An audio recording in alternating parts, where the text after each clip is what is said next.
जब इंसान एक दूसरे के पास होता है ना तो उसकी कोई कद्र नहीं होती, जब दूर जाता है तब पता चलती है उसकी अहमियत। तो लड़की कह रही है जब मैं चली जाऊंगी ना तब तुम्हें पता चलेगा कि तोर फाटे लग तो छाती रे साथी करे तो बनाती रे साथी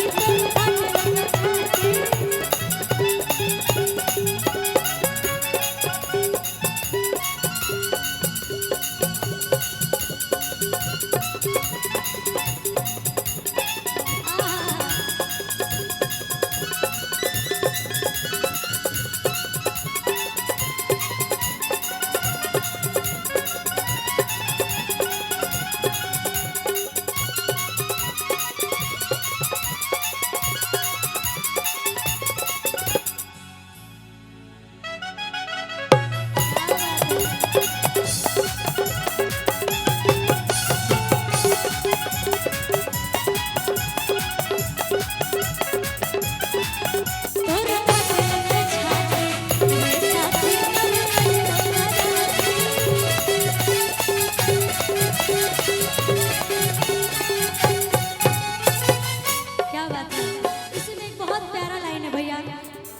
वादा करके वादा तोड़ देते हैं। तुम तो धोखेबाज हो, वादा करके भूल जाते हो। तुम तो धोखेबाज हो, वादा करके भूल जाते हो। रोज रोज तुम जो सनम ऐसा करोगे, रोज रोज तुम जो सनम ऐसा करोगे, हम तो रूठ जाएंगे।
पूरा धुआं धुआं हो गया है यार कि आज पूरा को के जाए तुहर मां कि धन भले धुआं हो जाए। एगो मेहरारू बिया और अपने पति से क्या कहतिया, ओकर पति बाहर जाता रे और रोकतिया का कहतिया। सब कोई के डर रहेला अपन अपन पति से कि भाई कहो रहो सुरक्षित रहो। और अतिया कहतिया अरे ओकर से दिलवा लगई हाना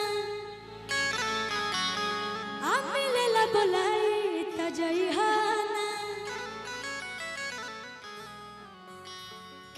करस दिलावा लगोई हो ना अमिल ल बोलाई तो जोई हो ना तो चित बदल खिया के तू हर मार दे मतिया सवतिया राजा कि धरा बजे सवतिन के सोथिया तो बिगड़ी अदतिया राजा। क्या बात है एजा लगभग लोग तो